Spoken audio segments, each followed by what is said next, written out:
All right, it's a late one here in Dubai, but it's probably a good time for people in the States. So if you guys are joining us, it's Wednesday. We're 2 days out from the start of the 12th Dubai Fitness Championship. We got Patrick, of course, here coming in from Germany, and we got a new friend with us, a new friend of mine this week out here in Dubai, Jake Hendry. It's possible you know who he is. He did qualify for semifinals in Oceania this year, but he's also been living in Dubai and slash the UAE for 7 years. Is that right? My partner 7 years. I'm 3 years. Not quite as long. I knew the number 7 was in there somewhere. Yeah, you got that.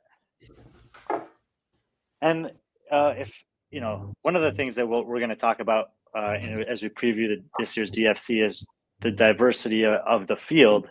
And for people who've been around even the competitive space of CrossFit, the community space of CrossFit in the Middle East, has always been, or at least for a decade, a pretty international flair to the CrossFit community here.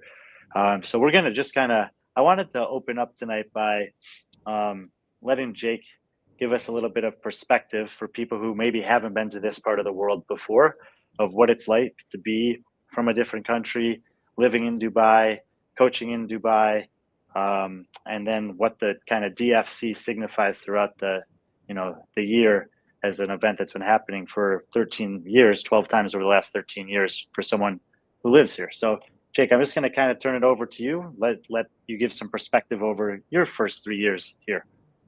Yeah, for sure. I think, like everyone knows across the world, CrossFit is what brings a lot of people together. And I think, especially in the Middle East, being for those that haven't been here, it's such a multicultural place and a very diverse place where, like you said, a lot of people from different countries do end up in one sort of melting pot, so to speak. And for me, in my experience, that was something that really, to be honest, caused me to stay here. I came here for work reasons and ended up staying for wanting to pursue my career as an athlete. And here was the best place for that. But that was also because of the environment and the community I had around me. I never thought that coming to Dubai, you would have such a similar, like-minded community around you with people from all around the world.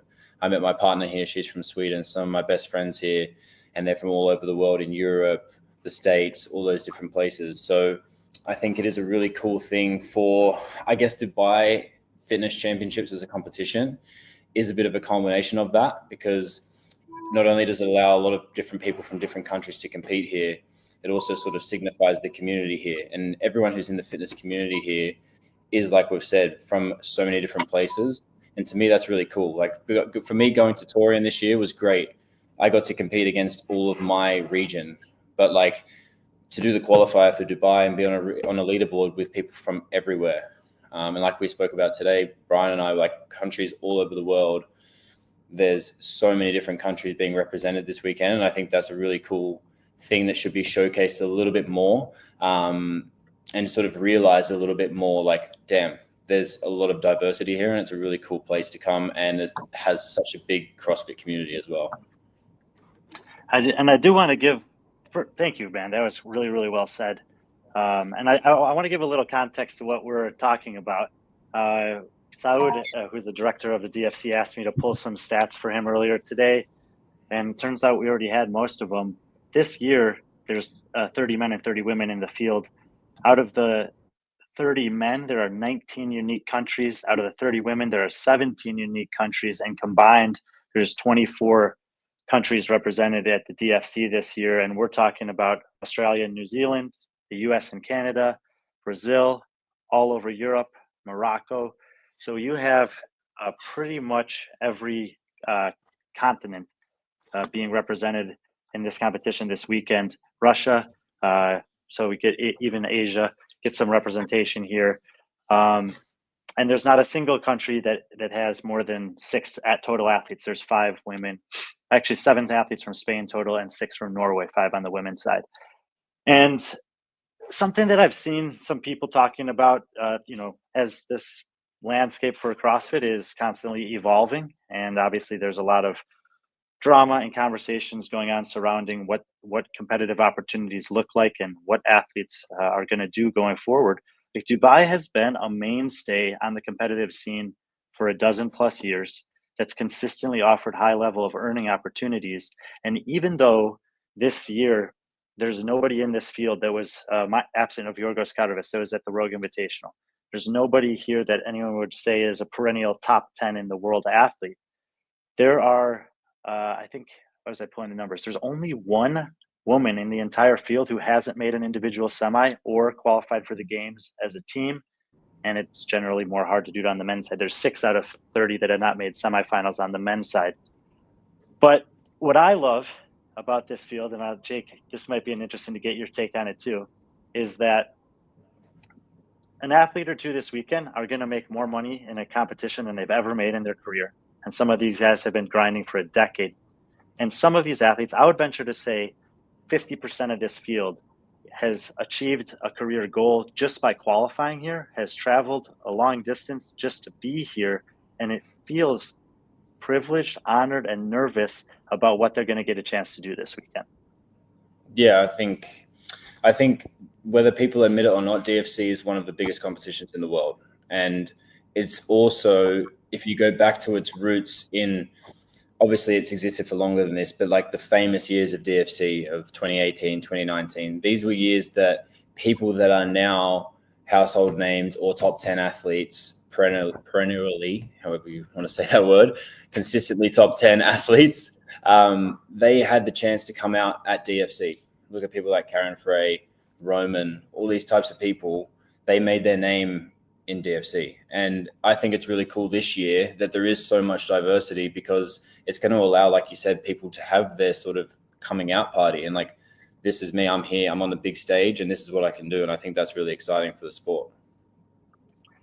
By the way, I asked you the trivia earlier. You said Tanner Shuck was the first champion. He was 2014. Grant Goes was the first champion of DFC back in 2012. And he still works for the DFC. He's involved on the broadcast side and is a critical component of that here. But look at some of these names that you're talking about. Noah Olson comes here in 2015. You got Matt Fraser coming here the next year, Ben Smith, Ricky Garrard in 2016 before making the games in 2017. BKG notches a win in a second back-to-back there. And if you flip over on the women's side in that same kind of time period, you're going to see Jamie Green 10 years ago, 2 years before she won the Worldwide Open, was winning this competition. You see Sarah Sigmund's daughter making her mark out here. Laura Horvath, the year before she takes second at the games, is competing here. And even if you come up to the modern time and you see a name like Claudia Gluck last year making it onto the podium and then fighting her way into the games, it has been and continues to be an opportunity for athletes from all over the place to come and test themselves against high-level athletes and then go on to have success on more international stages. If you look at that list too, like even if you look in, say, 2022, right, you've got like Amy Kringwood down a little bit lower there. There's like Dana Paran, who did Rogue. Like all these people had good, successful years within the next couple of years after that. And like there's all these big names as well. But I think it's really cool for it to be, like you said, there's not many big names, but they become big names by doing things like this. You know, like how else are you going to be able to get yourself out there? We only go ahead, Patrick. I know I've been quiet the whole time. What was I going to say? Yeah, I've said it, and I think we've said it multiple times that Dubai has become somewhat of a it's underrated in terms of the athletes that have come before they've blown up as athletes. I mean, we've had Gabby McGowan, Laura Horvath, like Karen Frey, Roman. These are all athletes that kind of did well at Dubai before they blew up on the CrossFit scene. And you know, it's kind of like a proving ground. If you're a young athlete, this is that one competition that you can go against athletes that you normally wouldn't see because of the diversity and the talent and the ability to do an online qualifier. Like everyone always talks about it every year. It's like, hey, when is the Dubai online qualifier? I want to do it. And it's right up there with Rogue. You know, obviously Rogue probably gets more of the top athletes, but like this year they grabbed every single person minus, 4 people from the qualifier, as opposed to row where they did an And invite. every single athlete that qualified accepted their invite. Yes. Yeah. But I think it's you brought up some of those names, and a name, and we'll talk about her later. It's even someone like Brittany Weiss, who competed in this event. Well, it was a 2018, and she returned last year. 2018, yeah. Yeah, 2018. As you know, she was practically, she was coming right out of the team division. This was one of her, if not her first major individual competition, and since then she's been known as a team athlete. But No, now dude, she's 2016, Brittany Weiss this year. 2006. The same year that her sister was winning the games in the teenage division. Yeah, so Brittany was probably still a teenager at that time, probably 19 years old, and here she is in the country, and and she's returned this year, almost 8 years later, and she's one of the favorites to podium. Oh well, we're gonna get to that. We only have Jake for about 20 more minutes. He's got to coach the early class here this morning, and Patrick and I will take it from there. We've seen, as some of you guys have said here, we've seen some historic events over the years in Dubai. Morning Chalk-Up published an article this morning about that. I think it's one of the ones you have to pay to read, but the fact that it's being recognized is the case. We've had a couple of events announced. I think 5 events have been announced so far total. And we know that one of them is the Dubai the Dubai Obstacle World Championships is what it's called. And Jake, you as someone who lives here, like there's events going on all the time in Dubai, and not necessarily maybe CrossFit events, but fitness events of different kinds. And it seems to me to be something that the government is really involved in creating these competitive outlets for people who live here. Yeah, for sure. It's kind of known in the region as well, and that's why you will see a lot of people. Honestly, that's why a lot of people come here, right? Like there's a few competitions coming up in January that are good earning potential, but they're also not, like you said, just not CrossFit competitions. There's all different types of things. And I think it's really cool that Dubai this year is sort of diving into that and going hand in hand with that, as opposed to going against it. I think that's really cool. And it sort of showcases like our community and our government want us to be more active. They want more of that to be showcased. And the Sports Council in Dubai do a really good job of that. So I think that's really, really cool. That's getting showcased, and it is able to be a part of our event. It's also really, we had a little bit of a chat about this earlier in the week. It's really cool because that World Obstacle Championships is going this weekend as well. So like, if we can pull and see the statistics of like, how did our CrossFit guys do compared to these guys that are winning the World Championship? Yeah, it's we sometimes we do Olympic total and we can say, okay, well that's pretty good, and then you see those guys go and run a 5-minute mile, and that's pretty good. These are not the best in the world at what they do, but to compare them to other people that are doing things at a world-class caliber is awesome. And Saud always takes an initiative to seek out new ways to integrate the DFC with Dubai, and Dubai can mean so many different things, and this year that's one of the events that have been announced. The first event that was announced was the FTP test, and that event got a lot of I would say like fanfare or attention when it was announced. It's also going to be an offsite event that's at so far an undisclosed location, but I can tell you it's going to be pretty cool. And then they've announced what else they announced? A couple of kind of an EMOM workout, a chipper workout, and a lift. And Jake, I just wanted to get your perspective from the athlete side. I know you live here, you train with some athletes who are competing, and all that. From the run up to the competition so far, what are your kind of general perspectives on the workouts that have been announced, and maybe some of the the athletes that you have spoken to about them? Yeah, I think there's some really cool events in there. I think there is some excitement around the things like the obstacle course, and I think the fact that there has been a lot of like key events to me, obviously not knowing all of them, have been announced in terms of a complex. And I think the timing of when they announced that's really cool because it's 2 days before. Like, what are people going to do? But they know what it is, And I think things like the FTP test, it gets people talking. And at the end of the day, it's it's Dubai's competition. They can do whatever they want. And as an athlete, you always got to think like, I've got to show up, and if it's damper 10, they say it has to be damper 10. Okay, it's damper 10. Like, I'm not going to argue and try and make them change it, you know? And I think, to me, the people that will do best again will be the ones that have that mindset of like, okay, like, I'm not going to complain that it's damper 10, or I'm not going to complain that we're doing an obstacle course. I'm just going to show up and do it, you know? And I think that is what allows people to stress less, and a stress-free athlete is typically a pretty good athlete. I will say I do think some of the announced events so far that we've seen do favor a little bit of a bigger athlete, especially with the fact that it is a damper 10 and not a regular FTP test. It's going to be a little bit more based on how much weight you can put through the machine. But at the end of the day, I still do think fitness will prevail. Things like a heavy dumbbell snatch, a lot of sandbag cleans, all that grunt work type stuff. But it is hard to say that because we don't know what the other events look like yet. So we're not too sure. Regular supporter of the show, Lynn, is curious if you've tried any of the workouts yourself, Jake.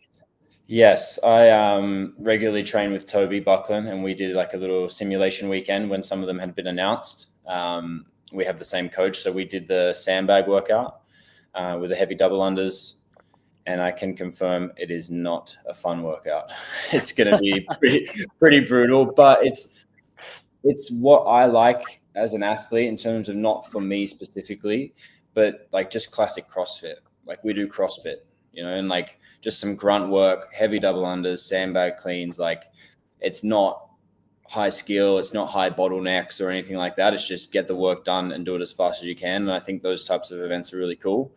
And I think Dubai is pretty well known for that too. Also pretty well known for the volume. Like, if you look at the volume that is in the workouts already that we know, it's like, even just thinking of and we can't say it's unbalanced yet because we don't know the rest of the events. But if you look at all those sandbag cleans, you got 40 sandbag cleans, and then you've got 105 dumbbell snatch in the EMOM.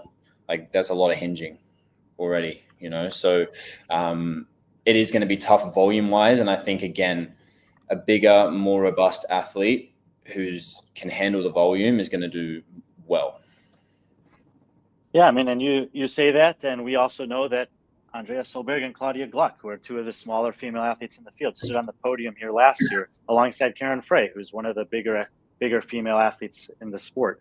And well, I mean, they're all fit. And like you said, as hard as Dubai to contend to be, and how much the volume is, the fitness will prevail over the course of the weekend. And that's what history has shown us.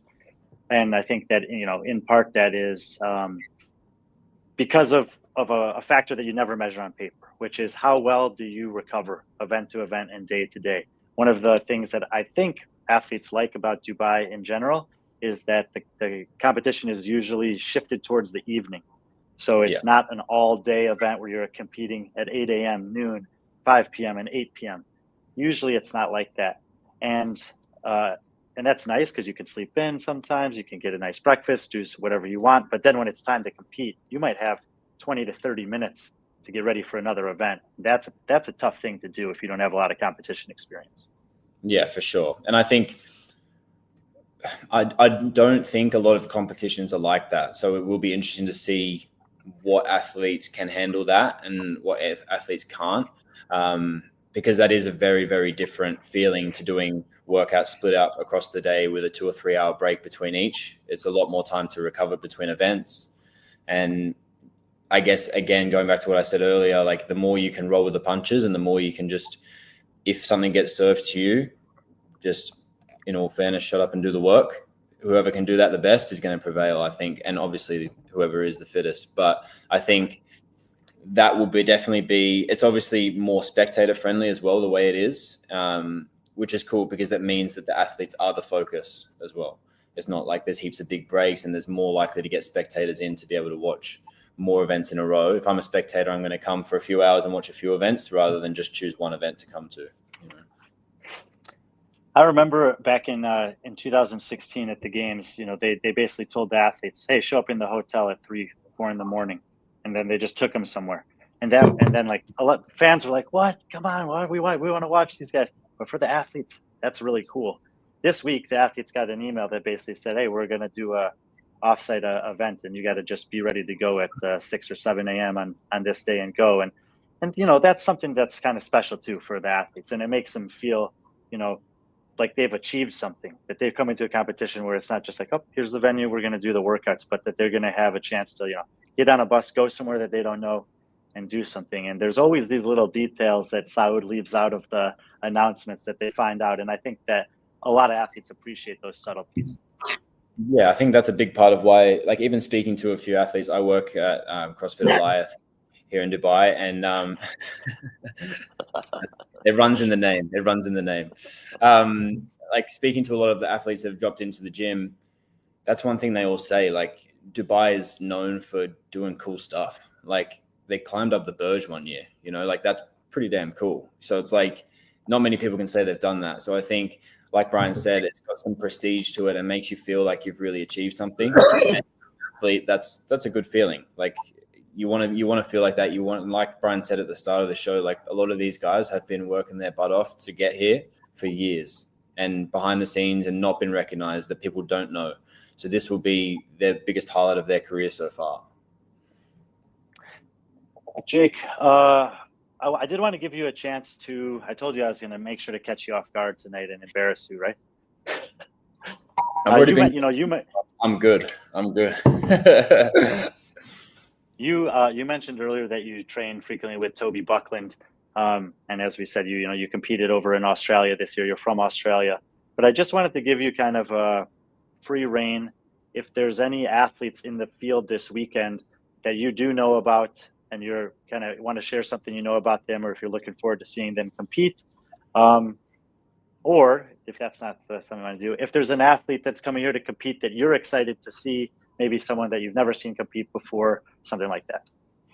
Yeah, I think there's a lot of, like, with the diversity of the field, I think there is a lot of exciting talent that people haven't necessarily seen. And going into, I'll get to Toby in a minute because he can wait, but going into my region a little bit, people like Gemma Hawk and like Emily DeRoy, obviously on a team, people have seen, but people haven't seen much of these guys. And on the men's side, Ben Fowler, like, these guys haven't been recognized as much, kind of been overshadowed a little bit due to where they've fallen. And as you guys know, they're not bad athletes. They're great athletes, but they're behind even better athletes. So like someone like Ben Fowler, there's all talk of Ricky, Jay, Bailey. Like, Ben's been around a long time too, and Ben's very experienced, and he's done a lot of, I feel like, he's 23 years old.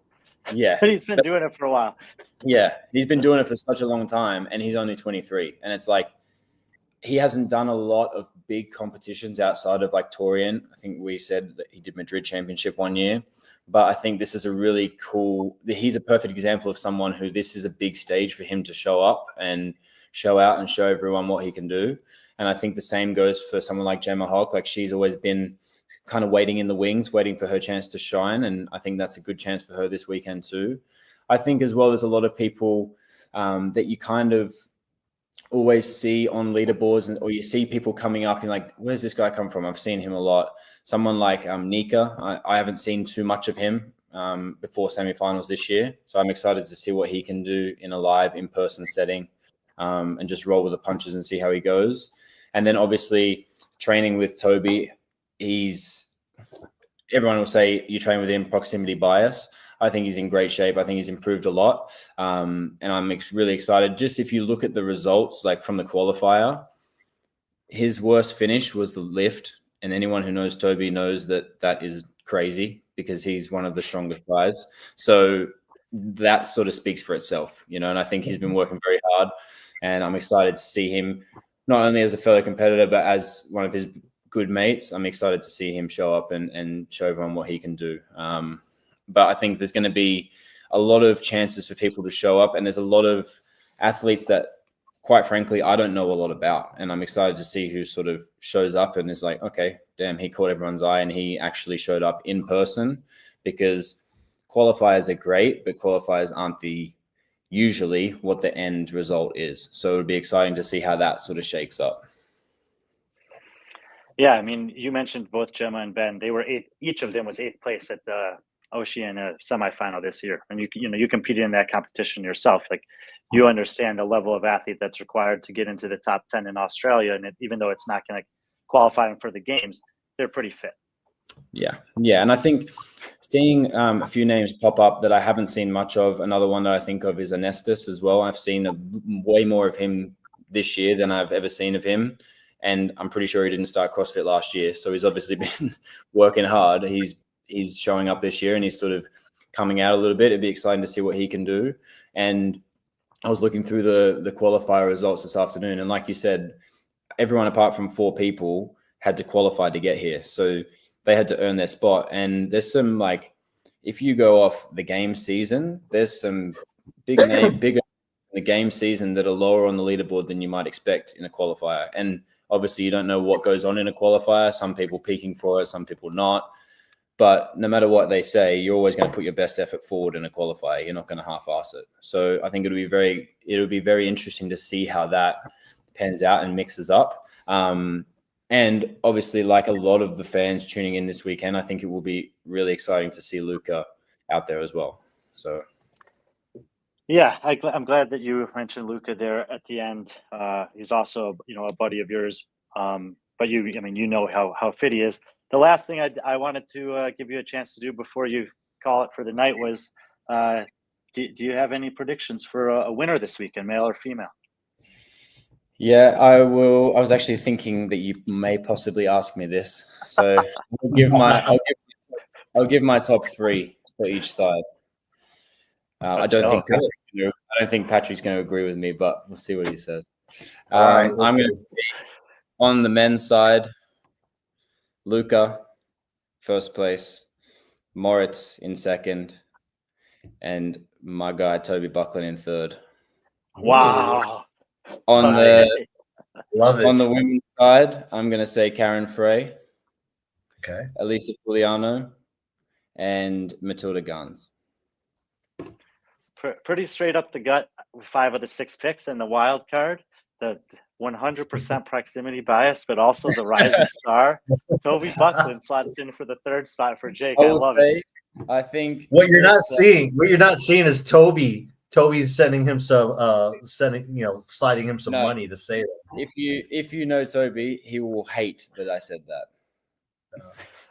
He will hate it, and that may or may not be the reason I said it.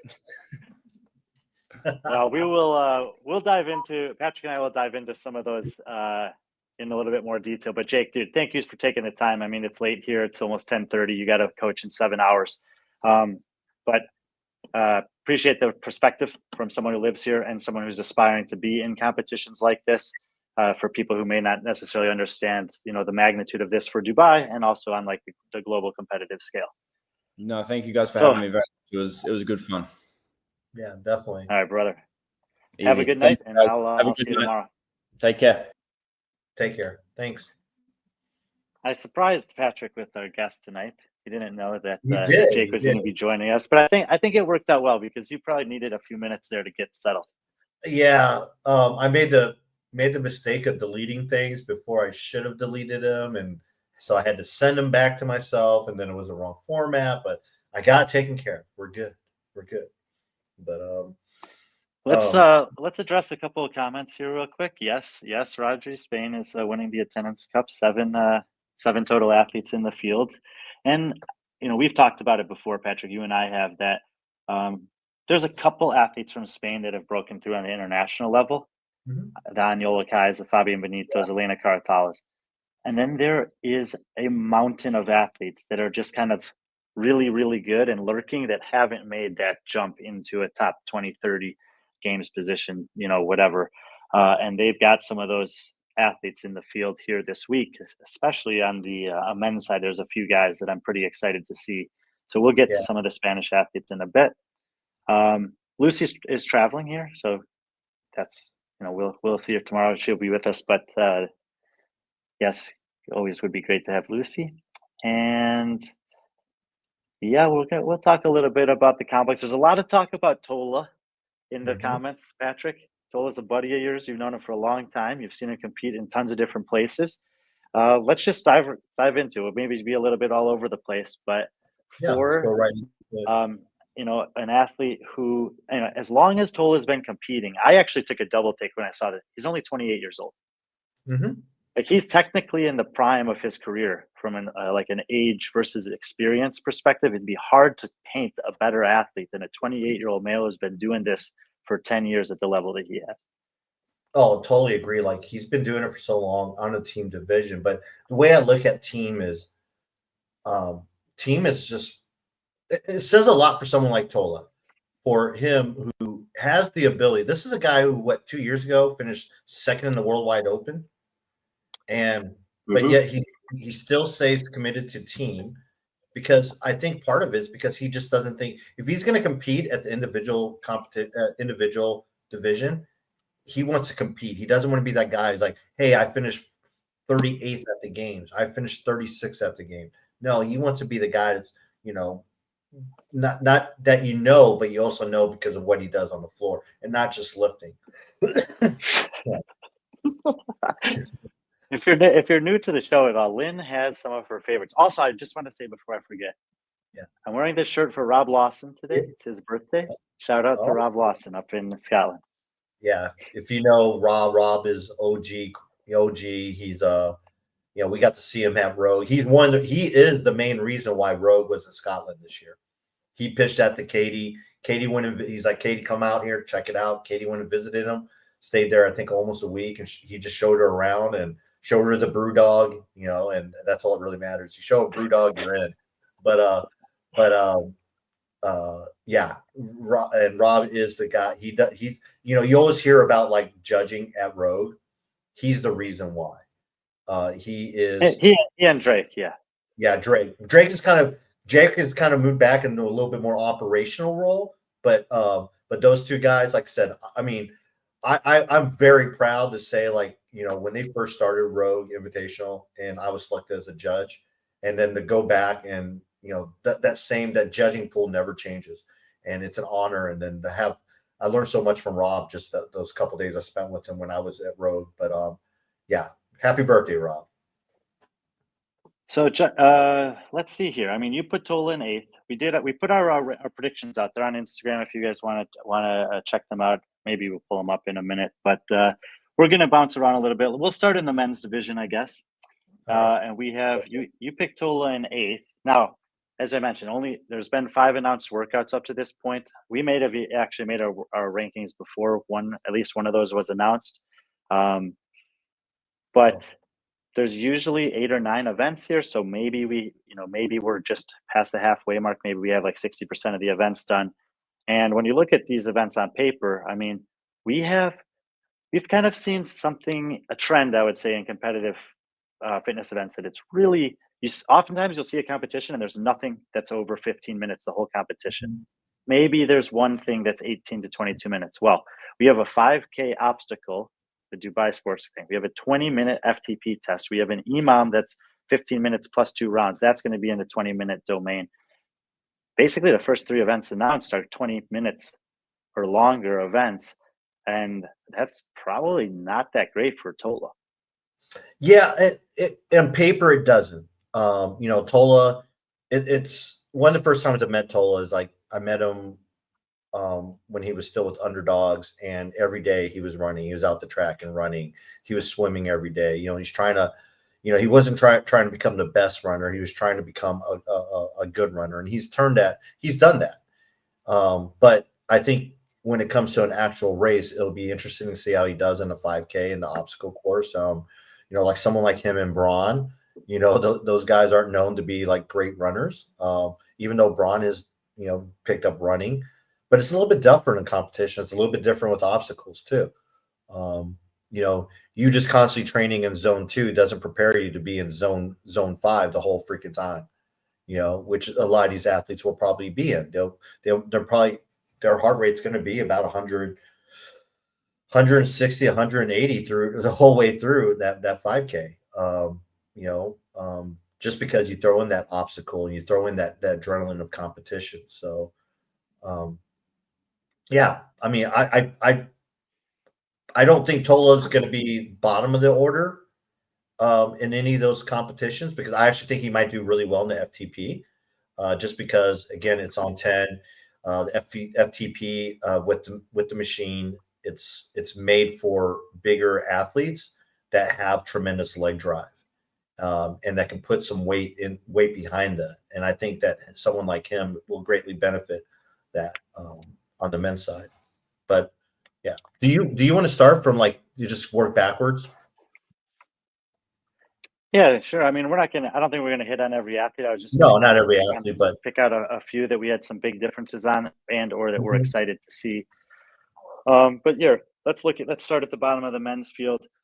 First of all, there were 2 invited athletes on both sides of the field. It was meant to be the defending champions. Roman obviously hasn't been competing this offseason. He declined his invitation, and one of the supporters of the competition here, Perform Athletics, that we've done a little work with in the past, has a representative, Radouan, out of Morocco.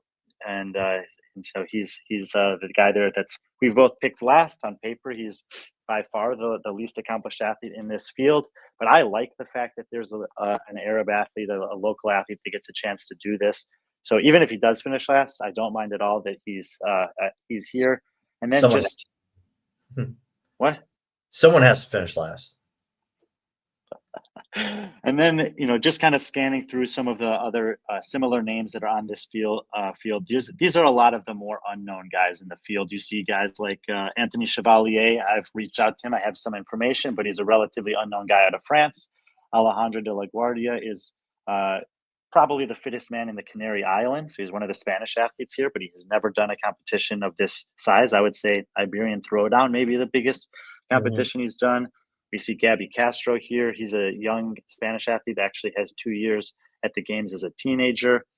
Andrei Fedotov is from the Kalashnikov team that won the Asia semifinal this year, but he's actually been in the top 5 as an individual at semifinals the previous 2 years. Yeah. There's one of 3, the Polish guys that we both have here, which is Radoslaw. I'm going to learn how to say his last name tomorrow at the check-in. Man, the Polish names are tough. I think he works with Kotler. I know Kotler. I think I talked to Kotler about him a couple of weeks ago. He's excited to see that. But the one name I wanted to pick off this list that I have here that you don't is an interesting case. It's Pedro Martins. Pedro Martins is from Brazil. He's the only Brazilian male in the field. Julia Cato will be on the women's side. He's 34 years old. And if you recognize the name, it's because he got second place at Copa Sur in 2022, failed his drug test, proved a contaminated substance, got a 2-year drug sanction, and then that expired in June of this year. And this is his first competition back outside of Brazil since then. I've got him down here 25th. Talking to a few athletes, I think I've probably undervalued Pedro here. There's the biggest competition in Brazil is called the TCB. He's gotten second place there 3 times. He's won like a half dozen events in Brazil. And, whether he was on the steroids or not that year, I mean, he beat some impressive names that were in the field that have gone on to do some really good things. Like the guy's clearly fit, and you've got him ranked in the middle, like 15th. Yeah, 16th. Was there anything? Yeah, was there anything in particular that you knew about Pedro that caused you to put him up there? Yeah, I know everything, Brian. I know things that you don't know. I'm just kidding. No, I mean, that's why I have you here. I remember watching him. I know it was 2 years ago, and it was different. And again, he was suspected of. He was found guilty of having a substance in there, but it wasn't something that he proved that was contaminated. And he is a little bit older, but he was just very impressive when I watched him compete. And I just really, him being his first major competition back, I have a little bit of I'm pulling for him. I really do. He's like I said, 34 years old. I believe he's a doctor on full-time side. He's a doctor. And I don't know. I like a comeback story. Dubai has always been kind of a place where athletes do make comebacks. We talked about Ricky, is a prime example of this. I don't think he's like at Ricky's caliber, but I do believe that he is fit. I do believe he's fitter than some of these guys we hear him having the bottom 10. But that's why I put him there, just based on his history and because I like that kind of like comeback story now. There are a couple other guys on this area of the field that were at the semifinals this year. Nicholas Sarliotis, who's one of 3 Greek men in the field, and Miko Liliorg. Neither one of them did great and Lucas Huiza, who you have on the Huiza. Yeah. who's a man. I learned how to say that today. I have to get it down. I will get it down. That's and then you have a guy over here on the right side, Jan Finkenberg, that I've also been able to talk to a little bit. Out of Germany, he plays fourth at the German Throwdown. He is a big dude, and I think Moritz might have even kind of called him out as a potential sneaky pick to win or threaten for the win on the FTP test. Again, it's one of those bigger guys, that has a leg drive, and he might do really well. I mean, that's the cool thing about Dubai is, and we'll talk probably. Well, I mean, we can talk about it now. You mentioned me what you've seen in terms of programming. You're really impressed by this test of fitness that they're putting together. That it's pretty balanced. Having seen all of the events, I would say yes, it's balanced. Having seen what's been released so far, I would agree with Jake that it's tending a little bit towards the bigger, grunty work style of athlete. And you haven't seen all of the events, so that's a definite distinction between. But I do know, like, knowing Saud, like he likes to put out like these the workouts he does like to release are the flashy ones, and then he saves the CrossFit fitness ones for later. But those are the ones that kind of make it a balanced test. I mean, we're not seeing too much what's been released. We're not seeing too much CrossFit or test of fitness. We're seeing strength. We're seeing single modalities. Well, we got three like that. We got two that are, I would say, like that EMOM and that sandbag workout that Jake was talking about. Those are difficult and CrossFit tests, but when you got 40 sandbag cleans, it favors kind of a grunt work, bigger athlete. And 50 toes to bar probably isn't enough to offset that within that one workout. And then you have the skill of the heavy double under. The EMOM, again, you got the burpee box jump, you got the dumbbell snatch, but you got that calorie row. And we know that in rowing, if you can, you and I could both row 20 calories in a minute. Yeah. But if you, in general, you're going to feel better doing 20 calories in a minute than I am, just because it's easier for you to just kind of put your weight into the machine. Yeah. You can pump up those calories per hour with fewer strokes or a little less effort to do that. And over the course of 7 rounds of doing that. So a lot of the tests seem to have a little bit of a favor towards the bigger guys. And so I would expect, if you see some of the other things that are going to come out, that there may be some skills, some gymnastics, something like that to offset it. Yeah. And Saud has shown in the past that he does like some of the skill gymnastic type stuff. He knows that's kind of popular. So we'll see. That's kind of what I'm looking forward to seeing. And that's why you'll see, like, on some of my picks that I've kind of went for more of the fitness. But it's been proven that in the past, like last year, you had like someone, Karen Freyova, who won it, but then you had someone like Andrea Solberg and Claudia Gluck, who were on like complete opposite spectrum, but they did really well in a lot of those tests that you would favor a taller, bigger athlete. So, but I think it's because their true fitness kind of came through at the end. And that's what I'm kind of expecting from this programming and what we've seen. We'll move on to the next. Let's go to for the men. Yes.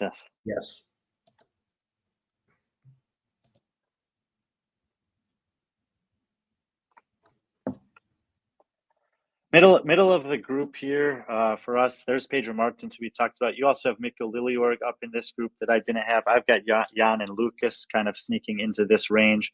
There's a couple athletes in this field who had some good performances at semifinals 2 years ago, and we maybe haven't seen them get back to that level since. And those are Victor Helsinghoff out of Norway and Gregor Mareszkiewicz out of Poland. I've got Gregor a little higher than Vic. We almost have him inverted there. I know you're a big Helsinghoff fan. Any thoughts about either of these guys having a chance to maybe return some of that performance from 2 semifinals ago and have a good weekend here? Yeah, I definitely am. I think, we both talked about, we're just kind of waiting for Victor to kind of, after a very good semifinal performance 2 years ago, kind of like blow up, and he's kind of regressed. And I know you've seen him at other comp. You've seen him compete this year. You saw him up in Finland, right? It's been frustrating for him. I believe he's moved on. I don't think he's with Krieger anymore. I think he's actually working with Krypton. I can't confirm that yet, but that's just what I think. But I think something like that, it's a good change for him. If you're doing something and you're not finding the results, and make a change. Um, I'm hoping to see some of the fruits of that labor. Talking to some of his training partners, talking to his girlfriend, she says he's prepared. Again, this is a very tough field for him to prepare himself against. I mean, there's a lot of games athletes, or a lot of semifinalists in here with recent success. I mean, just the guys we have ahead of him, like that I have ahead of him. Jake Douglas, Wazlowski, Ben Fowler, Karavis. I mean, these are all guys who, over the last 2 years since Victor had that success, have had varying degrees of success, more so than Victor. Yeah, and I want to mention a couple of those guys. On a positive note, I was really impressed with Thiago Lucis in Bilbao a few weeks ago, and in particular, his kind of pacing or professionalism within events. He was just very good at kind of improving steadily throughout the event relative to his heat, which is a trait characteristic of some games champions in the past. Justin Medeiros, Rich Froning have shown some patterns of this in some of their better years. But this will be a big test for him again to see where at that competition he beat everyone other than Agnol. There are some athletes in this field that are similar to the guys that he beat, but there's also a lot of athletes that have more accomplishments. So I'll be really excited to see where the fittest guy from Portugal ends up falling. And then I just wanted to mention Yorgos Kadrovas here. If Yorgos is healthy, I have him in the top 5. I just don't trust his back to survive based on the recent competitions I've seen him in. I mean, I hope that he's healthy because he's super fun to watch when that's the case. But were you thinking something similar, that it's kind of like he needs to show me he can survive a weekend? Yeah, that, and I mean, if you got to look at the guys ahead of him too. The guys that we put ahead of him, that's a tough. There's not that single name like Roman or Ricky, or in the past we had Adler. I mean, hell, in the past we had freaking Valner Frazier, but there's none of those huge names. But it's a solid like list of guys ahead of him that I put ahead of him. But I think you're right. His back, that FTP test will be a good test of that. Him sitting down, that's going to put a lot of stress on that back. And the hinging that Jake was talking about, 40 sandbag cleans, whatever the total number of dumbbell snatches ends up being. So even of the things we've seen so far, we need to make sure that that he gets through the weekend. If he gets through the weekend healthy, I like him to do better than my projection here. This was kind of like a conservative pick because he hasn't been healthy in a competition that I know of for most of the year. Yeah, I mean, if he's healthy and he's not the Karavis that we saw at Rogue, he could be a top 7 athlete easily. I mean, he's done it against better competition at Dubai. He's had some huge moments at Dubai. The one that's kind of sticks to me is that the burpee over the bar workout I forgot, it was rowing and burpees over the bar or something like that. I'm trying to remember what it was. It was just a quick CrossFit couplet, and he just crushed it. And if like you said, if any of those are going to be released and he's healthy, I would see him being a favorite for one of those type of workouts. Minus Benoit Boulanger, who we'll talk about in a second, who you do have in the top 10. If I told you that somebody on this page ended up finishing in the top 10 this weekend, is there a name that you're like, yeah, I could see this athlete doing it? Ben Fowler. We heard what Jake had to say about Ben. I mean, Ben's someone that's been on our radar for a while. I mean, him and his brother, they're both Kiwis, I believe, not from Australia. I think they're from New Zealand. But these are 2 guys who normally just do team. They train together. I mean, and again, like they said, they're young. It's no easy feat to, compete against some of those Oceania guys. And I'm sure if you ask any Aussie or anyone from Oceania or Kiwi, they'll tell you like Ben Fowler's someone to watch. And it's because, and usually when those guys say something like that, it's because they've seen it and they believe it. And he's the guy I kind of have my eye on. That's why I put him in 12th. Top 12 is kind of like, it's almost it's like a gateway into the top 10. Obviously, it's 2 spots away, but he's the guy that I definitely could see, making some noise. I do like what's been released, minus the complex, because I obviously think, not that I don't think he won't do well in the complex. I think there's just a lot of guys on here who will crush the complex, who are just beasts when it comes to those movements in the complex. But I think he's going to be more than serviceable when it comes to the 5K and the obstacle course. Yeah. How about you? No, I like that pick.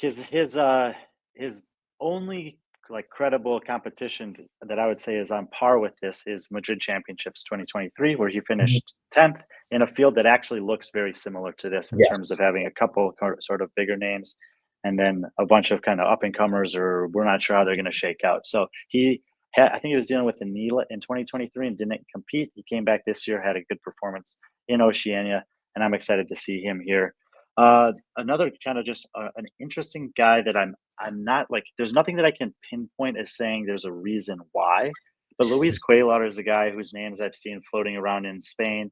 He's had some appearances in at the semifinals recently. 32nd and 30 the last 2 years. The 32nd came in the field with 60 and 30 came in the year with 40, but he made a big jump up from mid 60s to 14th in Europe in the quarterfinals this year. And these guys from Spain, there seems like there's always someone that pops up. Francesco Geneza was really a standout that had kind of been lingering, and then he made this move. So Cuellar is one of the guys from Spain, or is probably the guy from Spain that I think may have a chance to surprise this weekend. Yeah, I mean, I do like him. I mean, just based off what you said and some of the other things I've heard, I mean, just any Spain is on its way up. I mean, it was kind of one of those things. We know the Spaniards and the community in Spain is very CrossFit crazy. They just really hadn't really backed it up until the last couple of years with sending so many Spanish athletes, and those Spanish athletes doing so well, whether it be annual or just I mean, we'll talk about it even on the women's side, but Rodri, of course. Let's go. Did I say it wrong? Maybe I misspoke. That's why we keep Rodri. Let's go to the top 10 for the men. Take a look over there, because we have a lot of similar names, but a little bit of a scramble here. And I think the Benoit Boulanger was the one I had out that you had in, and Wesolowski was one that you had out that I had in. But a couple of guys I wanted to specifically ask you about, and then I'll give you a free reign from there. The other invited athlete into this field was Spencer Panchik.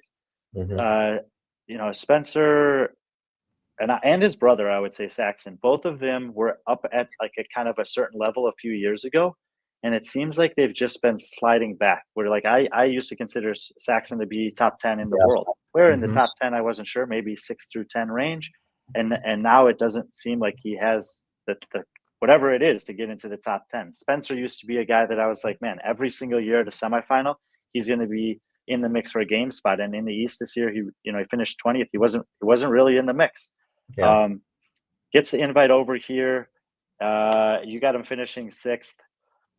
I mean, what do you think is the top end we could see from Spencer this weekend? I think the reason why I have him in 6 is because I think he's fit right now.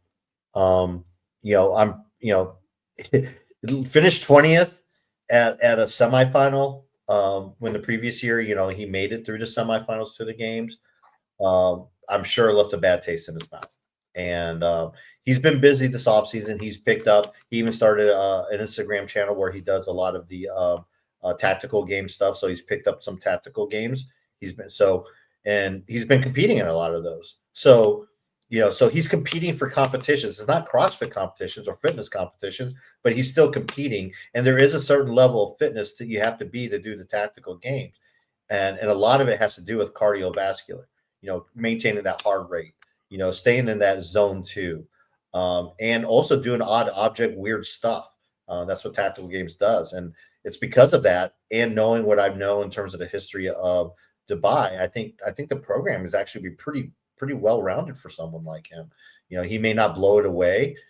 He might be mid when it comes to the complex, but I think I mean, that 5K run, obstacle run, I definitely see Spencer doing pretty well in that, because, you know, that's typically one of the criteria when you look at tactical games and what they do is, like, you know, a lot of running, a lot of jumping over obstacles, and then controlling that heart rate, and then squeeze the trigger. But he just doesn't have to worry about squeezing the trigger. Yeah, and I think that there actually might be a pistol at the end of the obstacle course. Maybe. There, I think there is. That I sent you the website for it. Oh, okay. I didn't even look at that. I know I sent it to you right before the show. Okay. Yeah, I think that's really well said with Spencer. I don't have too much to add in that regard. I would say if people are looking at these lists, picking Nico Mazeradze to finish third is probably going to jump off the page as a surprise pick to many. What's the thought process behind him? Well, again, like I said, when I made these picks, they're a little bit before some of the events were released, but when it's been released so far, I really like for Nika. I think he'll do well in the FTP. I think, you know, he's going to do good in the EMOM. I think he's going to do well in the obstacle course.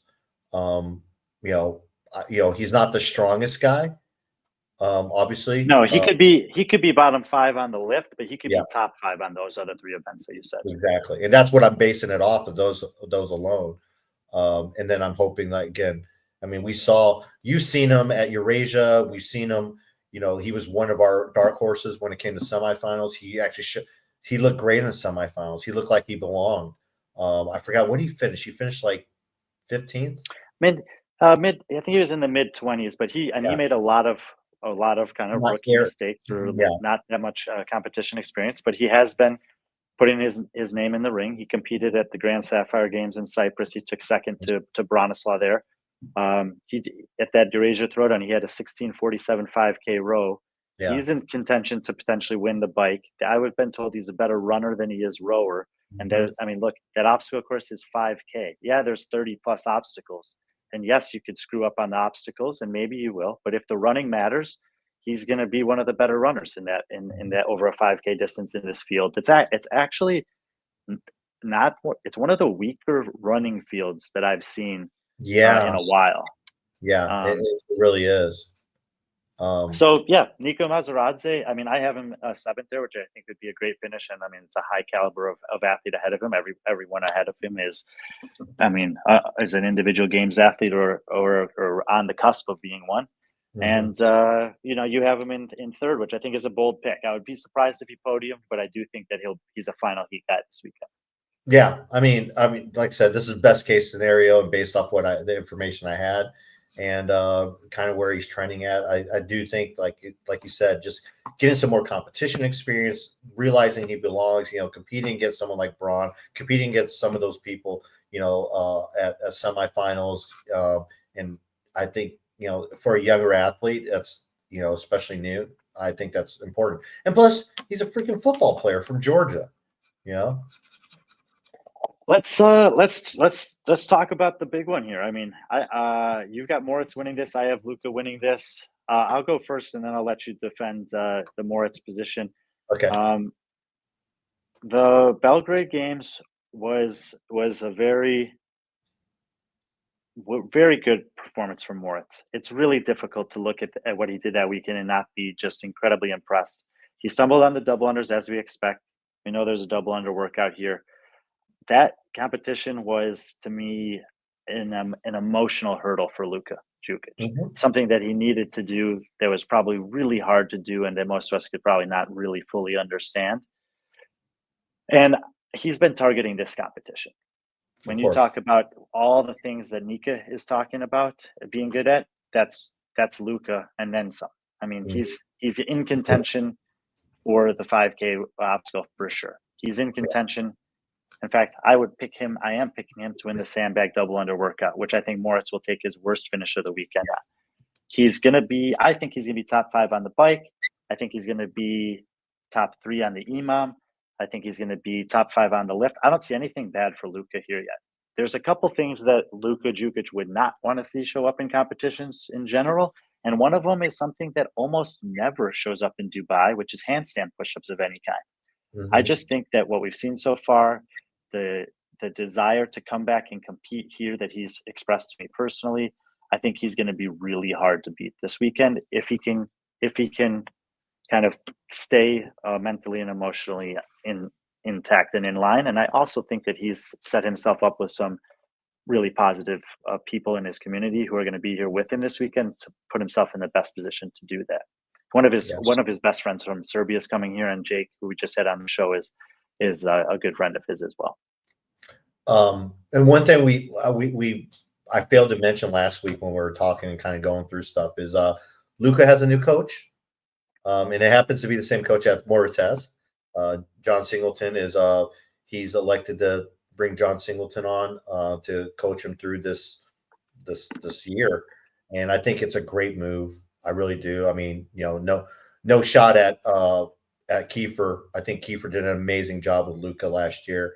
But at this point in Luca's life, and he needed someone like John who could be there and can travel to some of these competitions. That Moritz is at, because a lot of, I kind of wrote when I was writing that those Instagram posts about how Moritz and Lazar always, their fates were kind of intertwined, especially in competitions. It's kind of been the same way with Luca, and I think Moritz has developed a relationship with Luca that he had with Lazar. After Belgrade games, Moritz stuck around. He went and visited, trained with Luca. John was there. I mean, I just like those. I just like those guys as friends. I like those guys as competitors.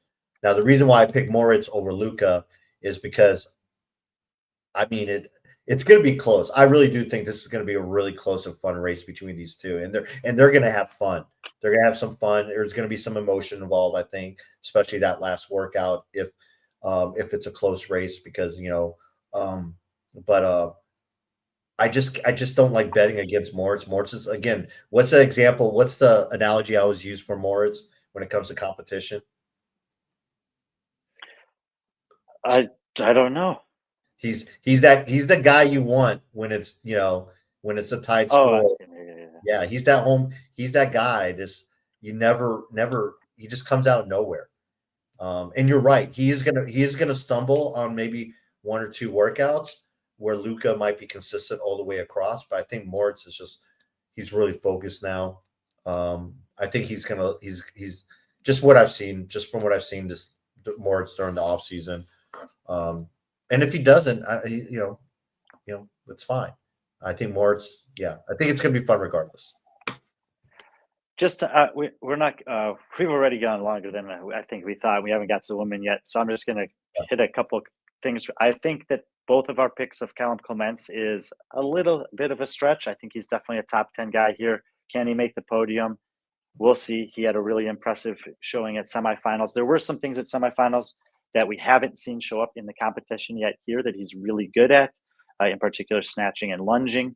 If those things end up being in the programming, look for him to have some good moves there. He is on the bigger side. He's got huge hands. His grip, his strength is pretty good.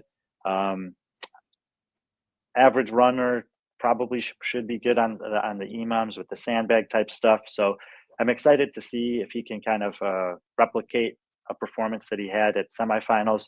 And keep himself kind of in that mix. Anestis Artemis has been on the grind. This guy is coming, and the best thing that could happen for Anestis this weekend is that there's no ring muscle ups. Ring muscle ups show up in a lot of competitions. They don't have to be in every competition. Yeah. If they show up, they'll likely would be his worst finish. If they don't show up, he's a podium threat in my opinion. The guy is good enough and fit enough at everything else. So that's just a pretty good. I think you're high on Benoit Boulanger, but man, would I be happy if you did that. I've been waiting for this guy to break through. Yeah, I think he is. I think he's set. I mean, I got to see him in person. His training partner is Jeff Adler. And I know Adler's been really busy and with competition stuff like that, but I think this is a great competition for Benoit to kind of come out and kind of break through. It's just like the expectations from the outside aren't very high, but maybe for him it is. But yeah, I mean, he's someone I actually played with putting at third at one point. I think I had him in third, and it's just like, Wow. I know, but we'll see. I know Scott from Clydesdale. I think he would. I think he's got him in his podium. But which is Okay. Yeah, I know. Scott probably I does think he he have picked, Spencer? I think yeah, I think he had Spencer winning it. No, I'm just kidding. I forgot. I think he had Moritz, Luca, and probably like Spencer or Ben.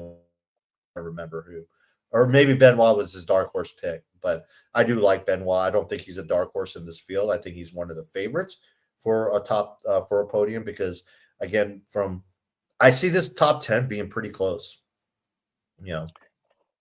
I think it's going to be a competitive weekend. I mean, I like if we're talking about fitness prevailing as we have been. I think Luca and Moritz are the proven two fittest here who are also consistent. If Yorgos, like I said, is feeling good, I'd bump him into the top 10 for sure. And then all of these other guys that are on this list, and maybe the one or two just off of that top 10 picks, are guys who have the potential to string together good weekends and fight for those top 5, 6 spots. That's where the money is in Dubai. 1 Yep. through 6 gets the money. Everyone else gets the same.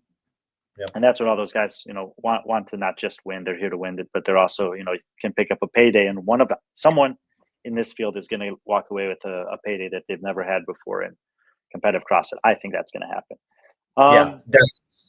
We saw that last year with Andreas Solberg and some other athletes last year. We've seen it historically, and I think this year it's going to be even better. But yeah, we both had Toby at 9 and 10. I would love to see Toby prove both of us wrong. And I know Jake picked him in his podium, so it'd be really cool because we've both had the pleasure of meeting Toby. We've talked with Toby, just a great guy. I think he's changed his programming. He looks like a different athlete now. Yeah, he's dropped at least 8 kilos since the last time I saw him compete, which was in Sand Clash in Saudi Arabia, and he was giving a battle to Luca and Kalian Souza there. He didn't make it through the qualifiers to the semifinal, but we understand that if there was the number of qualifying spots in Europe that there are in the United States, that athletes like that would probably be more well recognized and more well known because they're the type of guys. It's kind of like similar to Yellow Hosta, and Yellow Hosta found his way to get their breakthrough, go to the games, and have a great performance there. But Toby's not that far away from being able to do something like that, and then maybe it's just a competition like this where he can kind of get into and finally make that statement as an athlete that he's been, I think, really, really hoping to be able to make. Yeah. Let's go to the women's side. Look at the bottom again, and super international field, as we talked about. There's some athletes in this field who, through the broadcast, I'll be able to give you guys some more information on. But just kind of looking on here, we mentioned there's a bunch of Norwegian athletes. Some of them are primarily team athletes. Uda and Vor, who are both on our list here, have competed at the games on teams. There's some, I would say, some newcomers to the field that are towards the bottom of our pick: Susan Treffner and Diana Pinchuk. Got some information on them. Curious to see how they're going to do. We do have a couple of past games appearances from Laura Clifton that's on this field. Nice to see her back in the mix. You've got Gemma a little bit higher up there than I do. I've got Gemma in the 21 spot. I haven't even looked to see where you have her yet. I think I have Erica Eklund a little higher than you do. She had a average performance at the semifinals this year. Veteran out of Italy, Valentina Magalotti, primarily team athlete. You have her at 30th. I mean, do you know something I don't?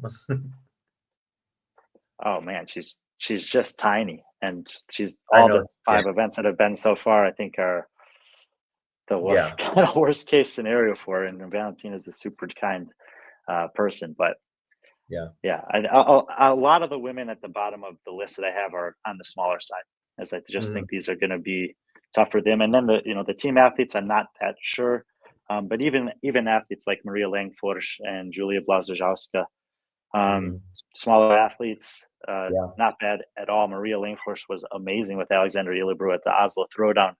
And even though there's not the huge superstar names in this field, like I said, every single woman in this field, except for Deanna Pinchuk has competed at a semifinal as an individual or at the games on a team. So it's not like we're talking about unproven athletes in this field. Yeah. And then these are all athletes that are, for the Europeans, they've been part of that European circuit. A lot of, especially the Norwegians, you see them at competitions. Those are also athletes that train probably year round for the IF3 and some of the other local fitness championships that they have. So it's a really veteran group. And then we have someone like Hannah Hardy that's in there. I know we both have her. I have her 24th, you have her 27th. This is someone that we've seen in the regional circuit in the US, and now she gets to take it overseas. Yep, and kind of a somewhat parallel, I'd say, to Hannah Hardy is Maribel Gallardo out of Spain. She was on the training culture team. She did have a semifinal appearance a couple of years ago in Europe. So we see these hybrid team individual athletes kind of in the bottom of this field as well. There will probably be one or two athletes from here who surprises us. I mean, Uda might be able to do 110 kilos on that complex. She is incredibly strong. And you'll see some, performances out of this group. I just don't know if they'll be consistent enough to push towards the top 10. Let's look at the middle group of 10. Mm-hmm.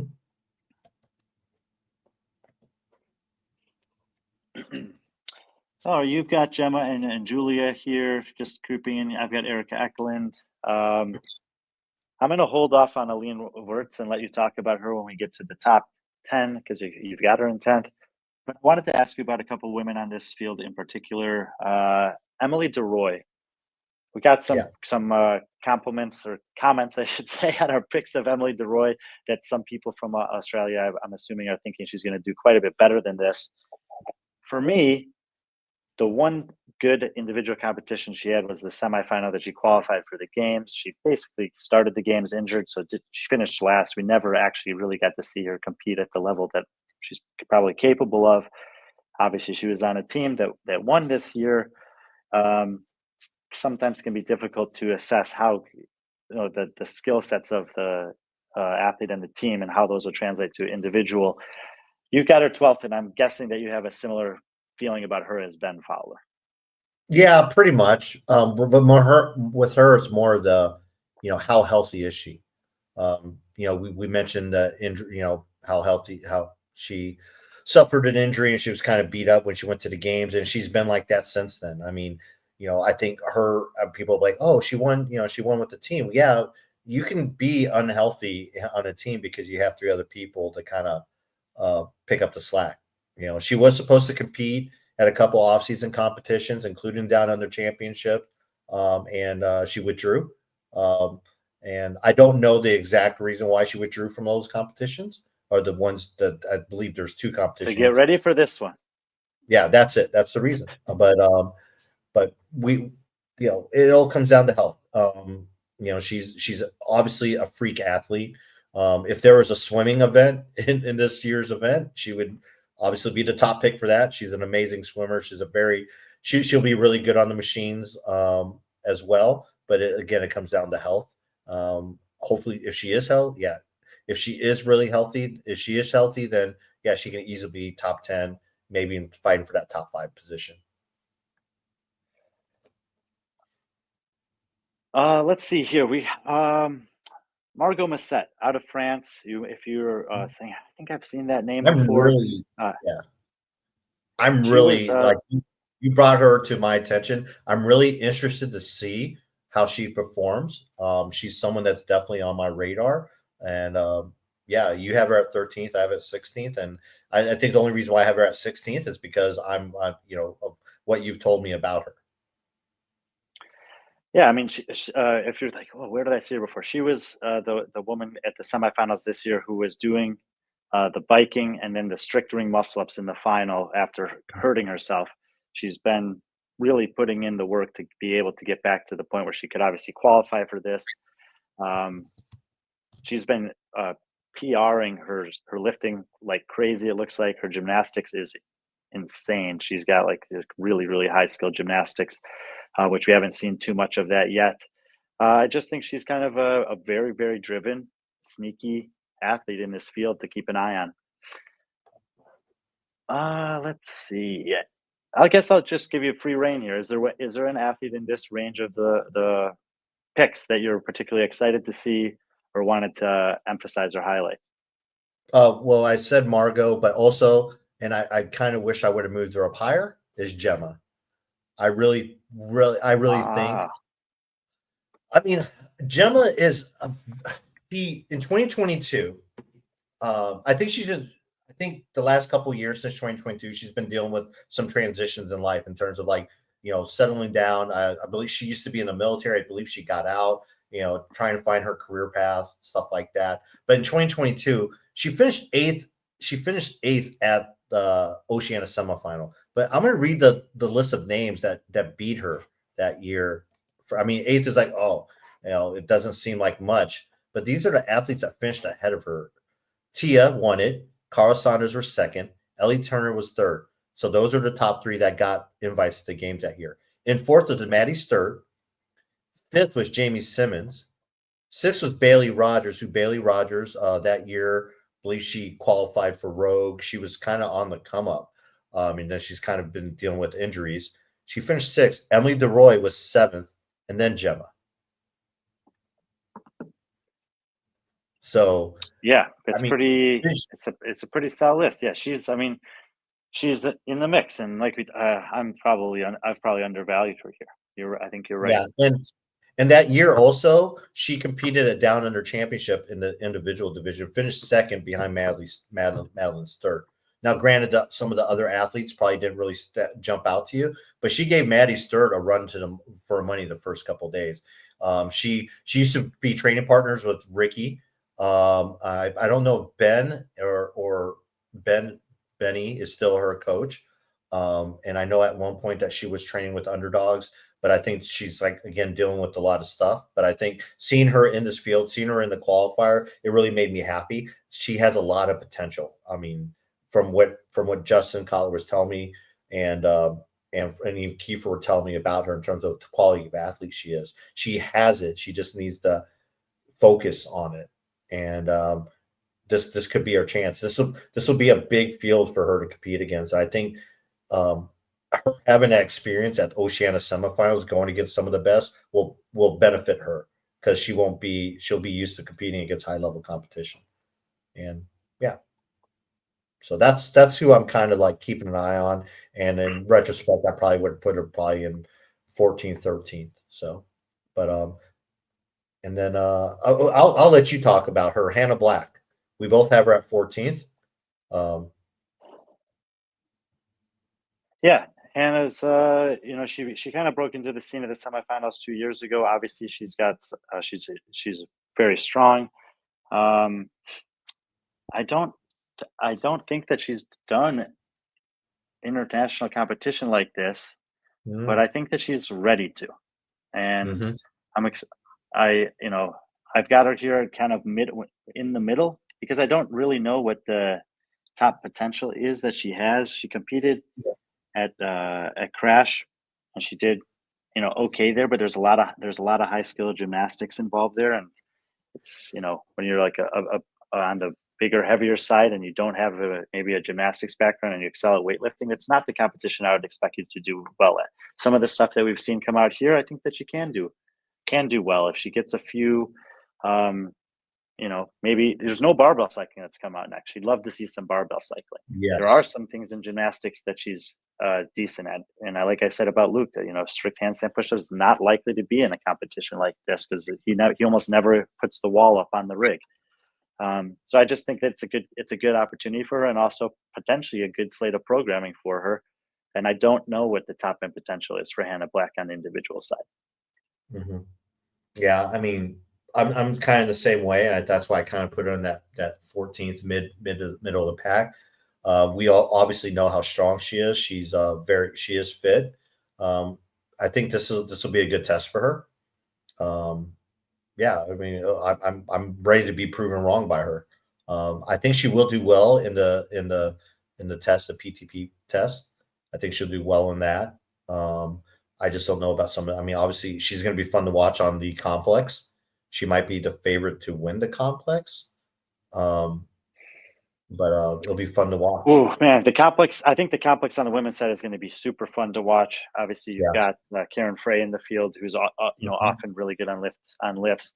There's some Matilda is strong, Elisa is strong, Annika's strong, Gemma Hauk, Laura Clifton. It's going to be Hannah Black. Like, it's going to be a pretty cool battle. One of the things about the way that Sauda announces events is he doesn't give all the details. The athletes will find out more of the details tomorrow at the They briefing. they might have one attempt at it. Who knows? No one's Saud. We've seen crazier things.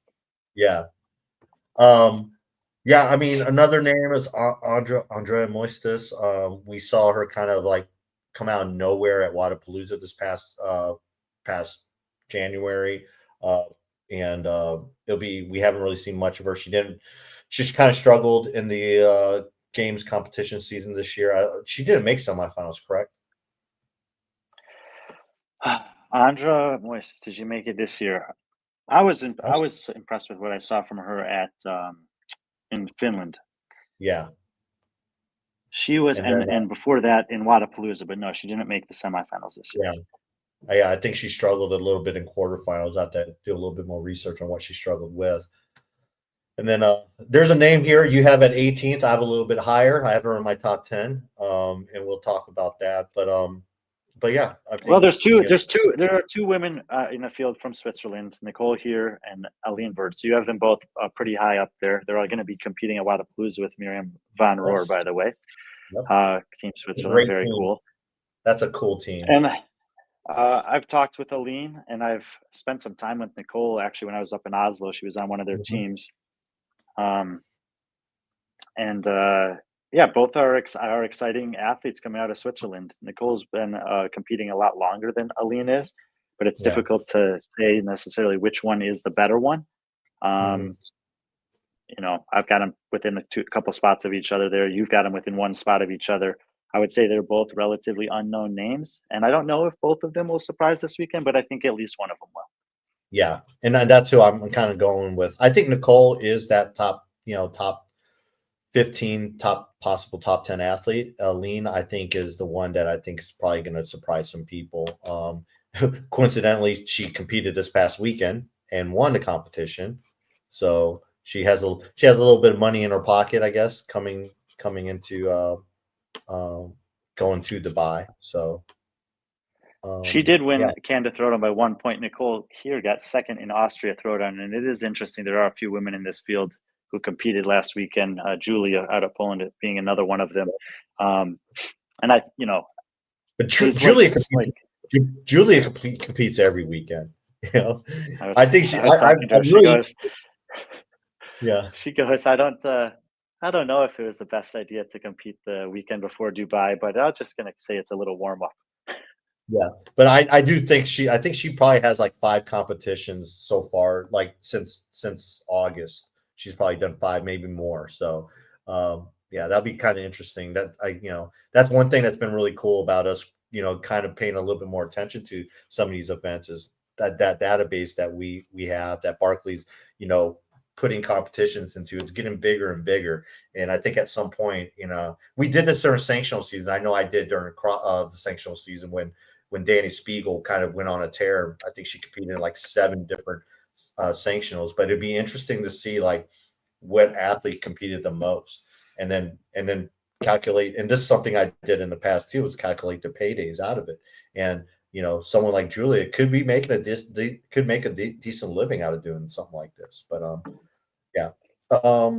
So Sylvia Garcia, she's someone obviously. I don't know. It's like she had that really great performance at Madrid last year. She qualified for Dubai. I was really high on her in Dubai last year. Didn't do as well as I thought she would. And then she's just, I don't know, just like I don't know if I'm. She's been lurking around. She's made the semifinals every year that we've had semifinals. She was giving Elena Cartala a run for her money in Bilbao a couple of weeks ago, and she beat her by a spot at Madrid. She lost her by a spot in Bilbao. Like, she hasn't maybe made the step that Elena did to get to the games that one season, but she's not that far behind her. Yeah. So I'm really interested to see how she does, especially against this. I keep on saying, especially against this field, but when we go into top 10, you'll understand what we mean. So unless you got anything to say about this, I will move on to the top 10. Yeah, let's do it. All right. Top 10. I can't look at this top 10 and start anywhere else than asking you how Karen Frayova, who's got 4 career appearances in Dubai, averages a second place finish. She was 4th in 2019 behind Sam Briggs, Jamie Simmons, Sarah Sigmund's daughter. Second, 2 years after that, 2-time defending champion. On paper, she's the best in this field, and it's not even close. She also has a storied history in Dubai. And you have her fifth. I do. Yeah. Fifth. You know what it's kind of based off? Her lack of activity in this off season, and the one event that we do have any data on that she was probably expected to win, she finished what place? Second. Against, look at the field that she finished second. I mean, look at that field that she was against. And I granted there was a couple workouts there where she took a couple lumps, but I think she's going to feel some of those lumps in some of the workouts here, especially that obstacle course. I don't, she's not the strongest runner. She was the running maybe, but I mean she did have a good finish on the obstacle course last year, even though it was a lot shorter. It was a shorter like obstacle course, and I just think, I don't know. Everyone that we have ahead of her now. Granted, Linda didn't have the greatest competition. I don't have anyone ahead of her. I know you don't. And on paper, she would be. On paper, she's the champ. On paper, she should win this based on her background, her success there, her being one of the top European athletes. But it's a bold pick. I know I'm going to get a lot of grief from it, especially since I like Karen. She is awesome. She's a great person, a great athlete. But I don't know. I mean, it's one of those gut reactions. Say that and I will say this. Karen had a great relationship with Lazar. Yeah. And there's no doubt about it that's went hard for her. Mm-hmm. She's a very private person anyway. She won't talk about it. She doesn't need to talk about it. But in the same consideration as Luca, there's definitely an emotional hurdle to competing with that loss. And maybe that performance in Grand Sapphire Games was similar to what Luca did in Belgrade, of just giving her chance and opportunity to go and overcome the emotional side of getting back into a competition after what happened this summer. And potentially with the same mindset as him of kind of, I want to go back to Dubai. I want to do well there. That's my favorite competition. That's where I feel really comfortable competing well, and that I kind of need to do this one to get ready for that one. So I would say similar to Luca, that if she's able to keep herself in a positive headspace and compete the way that we know she competes in Dubai, she's going to be really hard to beat. I think the only woman in the field, when I first saw your picks come out today, because I had not seen it before, I thought when I saw Matilda there, I thought you'd have Karen second. I think the only woman who has a chance to beat Karen, given what I just said, is Matilda Garnis. Yeah. Well, I also think what you just said too, I don't think that Grand Sapphire, it was her first time kind of going to a competition and kind of just competing. I think what's going to happen, and I hate this because I don't want it to happen, is that she's going to get there and there's just going to be a lot of the memory of Lazar is going to be everywhere at this competition for her. And I think it's going to. I don't think there's not going to be big posters of. I know. In Belgrade. She'll have had good memories with him here. Yes, of course. Yeah, and I think that might be something where there probably are going to be some emotional events, and I think that's why that's one of the reasons why I have her fifth. It's because I don't know where she is emotionally. I don't know if she goes on that floor. That's fair. That's how I mean, that's where I'm doing. It's not based on her ability. It's more about where she is, and that and I don't know. Like Sapphire was great for her to get out there. Yeah, she finished second, but it wasn't one of those things where she didn't have Luca there. She didn't, the reminder like, oh, there's no Lazar here. She's not going to hear. She's used to being in Dubai when Lazar's there. Lazar was kind of like that's her dude. Like last year, they left Dubai. The following weekend, they went to Abu Dhabi and they did Storm Games. and won it. And they, Gov, they had Gov games, Gov games. I'm sorry, the Gov games. Storm games is later on in January. But it just, I don't know. I just yeah, I think that's fair, and I don't really want to dig any deeper I into know, that. I know, and that was kind of one. Like I didn't, and maybe I should. It's okay. It's a real thing. Yeah, it's a factor. But that's what I'm kind of basing performance on. I hope it doesn't happen again.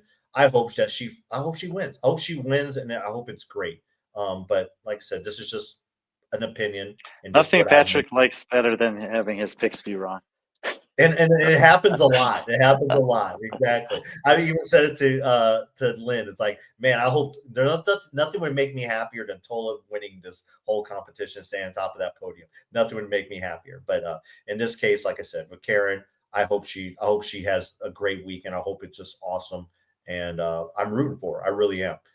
I know my picks say otherwise, but but that's why that's the reason why I picked Matilda, because I think Matilda and Elisa, they've kind of gotten past that. They got all they've weathered the storm, and here they are. But go ahead. Sorry.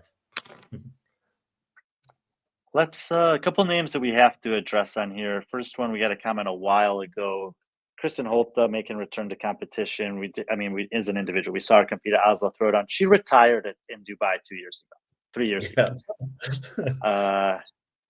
And now she's back. And from everything I've seen from her, I don't think she's much different than she was when she left. Not at all. Not at all. I almost had her. I almost had her in the same spot you did. I even played with the idea of even putting her fourth, but it's just hard to. It just kind of if you look at that, Jamie Simmons and Kristen Holta, remember those are the two other podium winners from 2019, or the podium finishers. So yeah, you have them 5, 6, but yeah, Holta, I'm really interested to see how she does. Again, if it's fitness, there's some CrossFit workouts there, I think she'll do well in some of the workouts that have been announced. She's not going to do very well. I don't expect a great finish on the complex, but I think anything else that if it's CrossFit, couplet, singlet, whatever, I think she's going to do great on the EMOM. She just looks good. She looks really good. And then you mentioned Jamie Simmons, and we were taking a little bit of grief in the comment section, I think playfully, from Christoph Horvath and Elliot Simmons, who are obviously very close with Jamie. And if we're being honest, Jamie was not that far away from being a top 10 games athlete 2 seasons ago before hurting her elbow. She made the recovery back from that. She was, going for it on a team this year, and they didn't compete. They kind of weathered the storm at semifinals. She could finish on the podium here, but given the fact that we haven't seen her at this level of competition in a while, I feel like 6 is a fair pick. I do too. It kind of goes back to 2022 when she was last in the field. She was probably on paper, one of the favorites to win in 2022. And she struggled a little bit with some of the movements, some of the workouts. She is one of the smaller, like on the smaller side. And we already said some of these workouts announced favor some of the taller, longer, bigger women. Jamie might struggle with some of that, but she's so good that she's not struggling too much where she's still going to finish 6th. I would say for Simmons and Holta, the two landmines are probably already out there, which are the bike. Yeah. I don't know how big of a hit they'll take on that, and the lifting. Outside of those, I would expect them to do well on everything. I'm just not sure how good.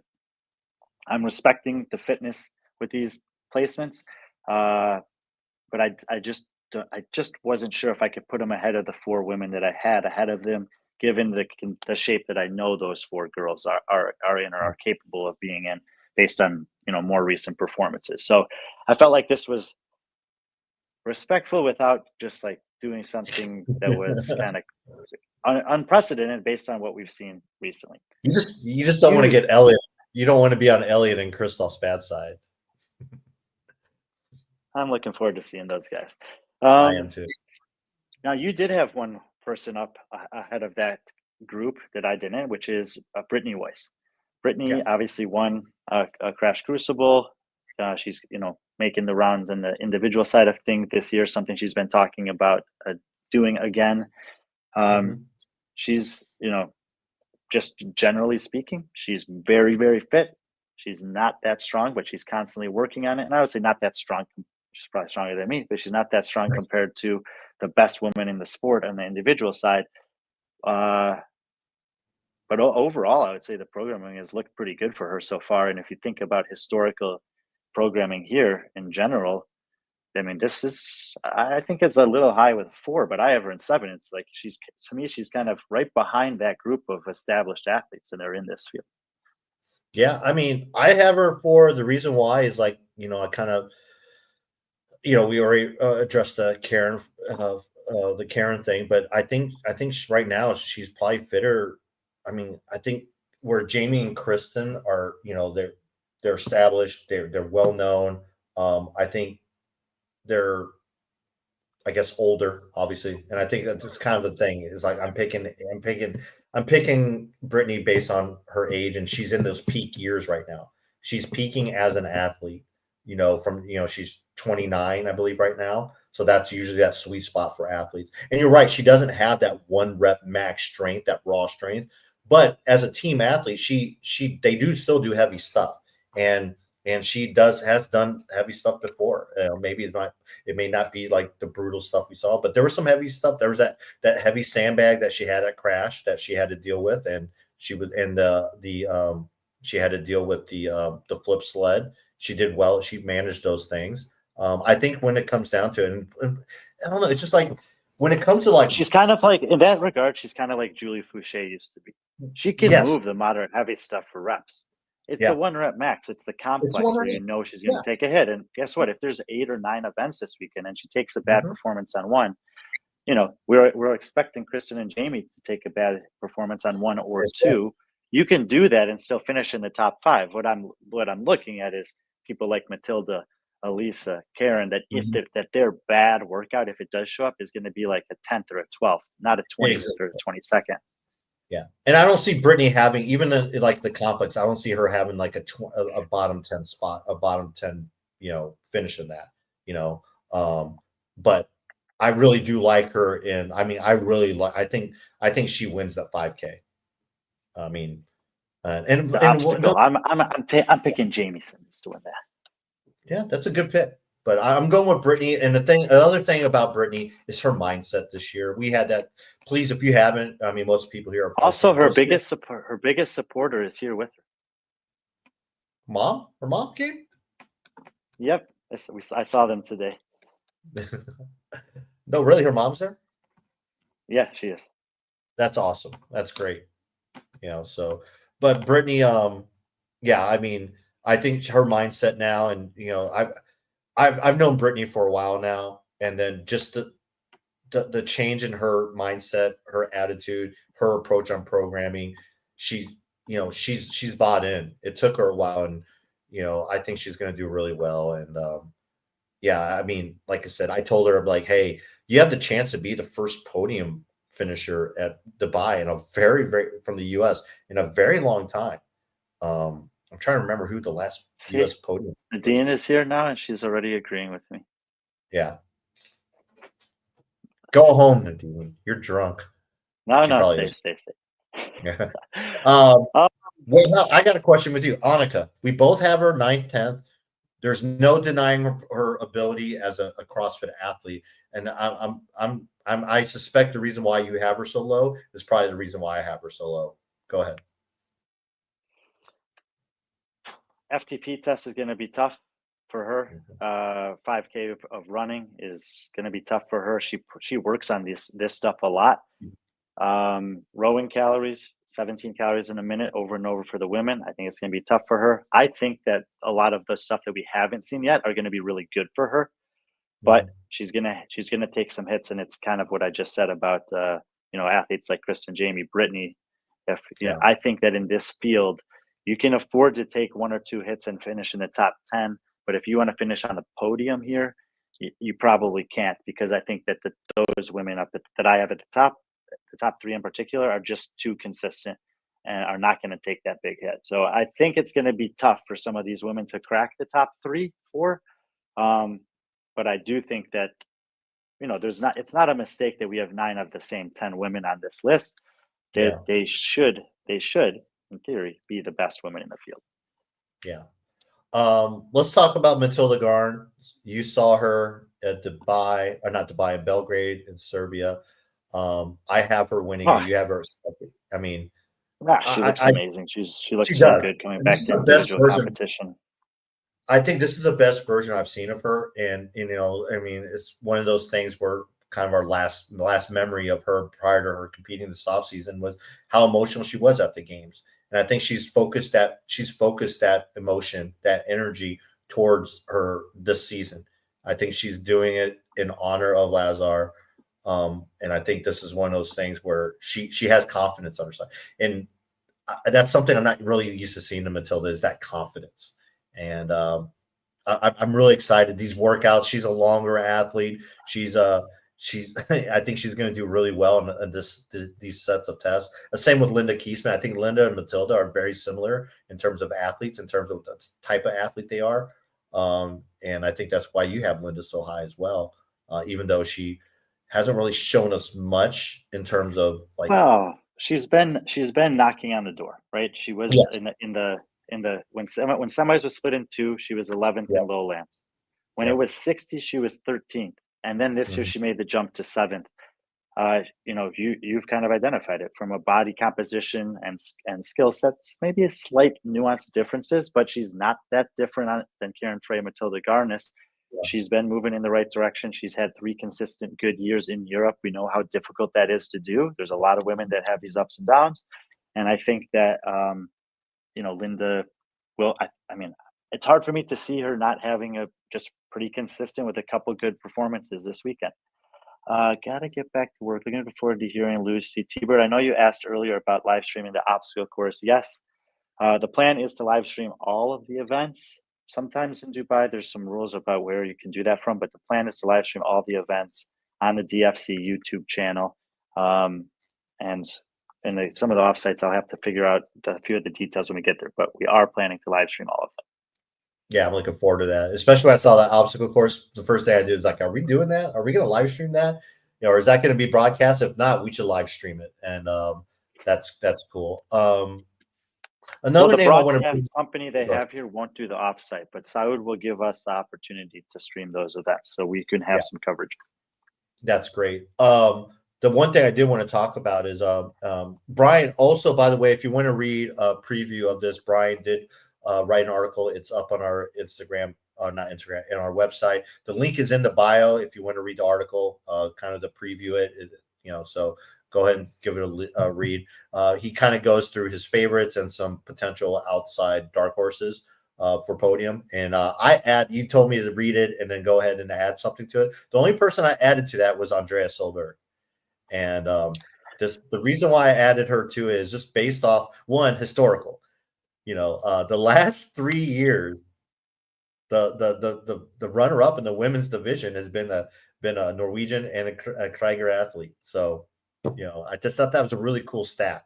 We had Kristen. Yeah, you told me that, and that was cool. Good find. Yeah, Holto in 2021, Matilda in 2022, and then Solberg in 2023. I'm like, that's so cool if you think about it. And Matilda in 2024. Yeah. Maybe if you go by your rankings or your picks, but Andrea is someone who's it's been an up and down season for her, year for her, because obviously she had the high of finishing second at Dubai. She followed that up. I think she did really well at Storm Games. I think she won Storm Games. She came back to the Middle East, won Storm Games. Went into semifinals, probably in the best shape she's been in a while. And then, of course, her nemesis hit her in the ring muscle ups event. And, she was in a perfect spot going into the final day and then just kind of fell apart on that ring muscle up. And then obviously the final workout. It just was a bad combination for her in that final workout. But she's still someone to keep an eye on. She's absolutely. I mean, it's going to be a fun fight in this top group for the women's field. You could easily see Andrea and Annika beat several of these women. Elena Carotala is always a little bit of a wild card in fields like this. You know, I would say Brittany is still somewhat of an unknown, and Holta coming back to competition. Simmons, who haven't seen her compete individually in a couple of years. It's fun because there's everyone knows these names. Every one of these athletes has had good performances. You know, Greer and Carotala have podiumed in Madrid. Solberg's done it here. Weiss just comes off a competition win a couple of months ago. The list goes on and on. So even, you know, that's what I am so excited about this competition weekend, is because, okay, we don't have Laura Horvath, we don't have Tia Toomey, we don't have Jeff Adler, Roman Krennikov. That's okay. The sport, this is like the epitome of the message that you and I have been trying to preach for as long as we've been giving it an opportunity to do that, is that there's a lot of depth in this sport. There's a lot of people that are grinding year after year, week after week, day after day in the gym, just for these opportunities. And some of them are going to seize them this weekend. Some of them are going to surprise us on individual events. Somebody who's not on your screen right now is going to finish inside the top 10 and have potentially a career turning point in their trajectory. And, you know, we got, I would say at least 8 events is pretty typical for Dubai. 3 days of competition. We know we're going off-site at least twice. You know, we're going heavy. I'm sure we'll get some gymnastics. The tennis stadium is a cool place to compete. And I'm really excited to have Lucy Campbell join me on the broadcast this week. Yeah. She's been, I think, studying up, and hopefully we can do a service to all of the 60 athletes that are coming to Dubai to compete this weekend. Yeah. Oh, one thing I did want to kind of ask you is, like, obviously this was a competition Gabby was going to compete in after road. How do you think Gabby do you think this would have been a 3-person race, or do you think Gabby would have walked away with this? I think Gabby would have won this. Yeah, I do too, because she's one of the best runners out there. I think she would have done really good in the FTP test. I think, I think she would have crushed that obstacle course. And, you know, I mean, it's unfortunate. It's hard. It's hard to, like Karen can give her a threat, but to me, Gabby is, no, there's no question. Like, she's top 5 in the world at worst right now, or she was. And, you know, none of the other women on this field can say that, or have done anything to say that. And I do think that Dubai still represents a very complete test of fitness, and that, yeah, there's maybe some nuances that'll affect some athletes, but if you have an athlete who's that caliber, they're going to survive this test and likely win it. Yeah. Well, that's like Brian said, broadcast will be, I believe most of it, from what I understand, will be on the DFC. I'm planning to do all of it on a DFC YouTube channel. So there's still a few things to work out, but that's okay. And that's where you can plan to look for it. There are a couple events. There's an event both Saturday and Friday morning that's early. It might actually still be night time in the States when those are going on. So be on the lookout for the full schedule and everything. As it comes up, I'll try to post those things. And then a lot of the events will take place Saturday and Sunday evenings, or afternoons pushing into evenings here, which can be morning in the US, midday in Europe. Yeah. Yeah. And come make sure you check back on our Instagram. We'll be providing updates, event winners throughout the day, stuff like that. I mean, you know, we'll be your kind of one-stop shop for everything Dubai fitness. Also going on is Fit Fest. I'll be at Fit Fest. We don't know at what capacity yet, so but I'm going there just to have fun, and, you know, it's only an 2-hour flight away. Figure I'd do that. Wish I was there with you. I mean, this is what I've been there 3 straight years or 4 straight years in Dubai, and sucks not being there with you. But, you know, yeah, I'm sure you're in capable hands. Our boy Nico will be there providing some of the content that will be shown this weekend, so that's exciting. I didn't know Josie was or Joe was doing the emceeing.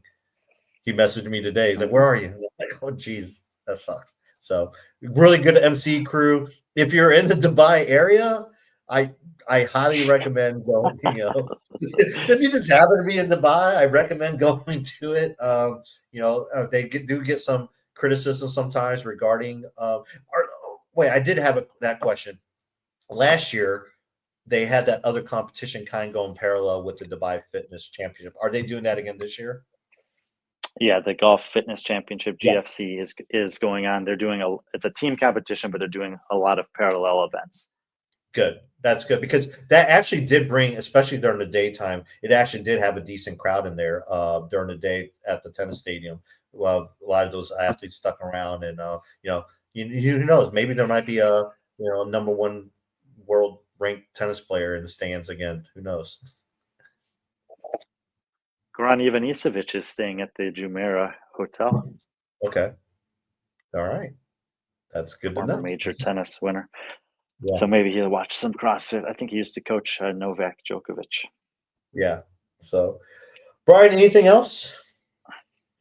Nah, we said we'd do an hour. We did 2, exactly as expected. And Yep. no, it's going to be a fun weekend. Yeah. Be on the lookout. We'll announce things as they come, but everything will be available to watch at some point.